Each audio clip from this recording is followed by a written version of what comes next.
बिस्मिल्लाहिर्रहमानिर्रहीम। अस्सलाम वालेकुम। कैसे हैं आप लोग? ठीक ठाक हैं। लेकिन आजकल जिस तरह के हालात चल रहे हैं, जो परेशानी का एक मौसम सा बना हुआ है, हर बंदा जो है परेशान है। मुल्की हालात जो हैं वो बहुत ख़राब हो चुके हैं। और घरों में जो है कारोबार तबाह हो चुके हैं, दफ्तर बंद हैं सारे।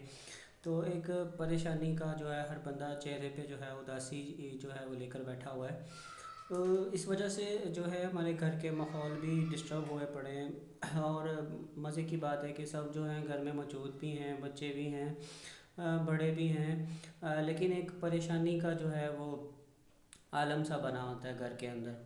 तो इसमें वासफ़ साहब की एक बात जो है वो मुझे याद आ गई कि परेशानी जो है वो हालात से नहीं बल्कि ख़यालात से पैदा होती है। क्योंकि हम में से बहुत सारे लोग जो हैं उनको समझ नहीं आ रही कि हम इस हालात में क्या कर सकते हैं। तो जब हम कुछ कर नहीं सकते तो फ़िलहाल जो है हम मुस्कुरा तो सकते हैं, ताकि हमारे घर का माहौल जो है वो तो अच्छा रहे।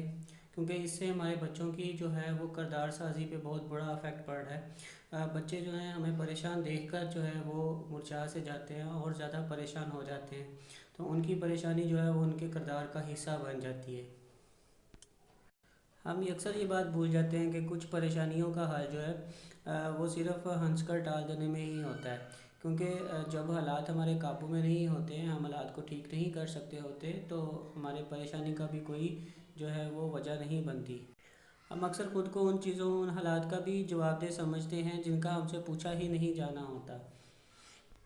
हमारे बच्चे जो हैं घरों में एक नाजुक कलियां सी होती हैं, हमारे जो हैं परेशान चेहरे देखकर वो कलियां मुरझा जाती हैं। अगर घर में एक बेहतर सोच वाला शख्स मौजूद होगा तो पूरे घर की सोच को बेहतर कर सकता है। घर के अंदर एक खुश अखलाक, हंसी मजाक करने वाला और खुश रहने वाला, मुस्कुराने वाला शख्स होगा तो पूरे घर को जो है वो मुस्कुराहट में बदल सकता है।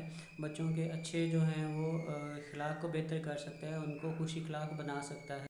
क्योंकि खुशियाँ जो हैं वो बाज़ार से नहीं मिलती हैं, उन्हें घर में खुद पैदा करना पड़ता है। और मुस्कुराते चेहरे जो हैं वो ज़िंदा दिली की अलामत होते हैं। अब अक्सर वालिदैन या जो बाकी दोस्त अहबाब हैं वो ये सवाल करते हैं कि हम मुस्कुराएं क्यों, कोई वजह जो है वो नहीं है। तो मुस्कुराने के लिए कोई वजह की ज़रूरत नहीं होती, सिर्फ़ इतना ही काफ़ी है कि ये मेरे प्यारे नबी सल्लल्लाहु अलैहि वसल्लम की सुन्नत है। तो मुस्कुराते रहिए, खुश रहिए, घर वालों को खुश रखिए।